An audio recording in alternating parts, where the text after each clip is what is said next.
રવિ કુમાર પટેલ છે। આજે હું મા વિશે બે શબ્દ કહીશ। માની કોઈ વ્યાખ્યા નથી હોતી, કોઈ હદ નથી હોતી।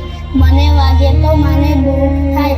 મારી બધી પરીક્ષા જાણે મારી માની પરીક્ષા હોય છે। મારી ખુશીમાં મા ખુશ થાય છે। હું રડું તો મારી મા પણ રડે છે। મા મને ઘરે મૂકીને જાય તો મને જરાય ગમતું નથી। હું મા વગર નથી રહી શકતો। મા જ મારી દુનિયા છે। માનો દરજ્જો દુનિયામાં સૌથી ઊંચો છે। મેં કદી ભગવાન તો નથી જોયા, પણ મને જરૂર વિશ્વાસ છે કે તે મારી મા જેવા જ હશે।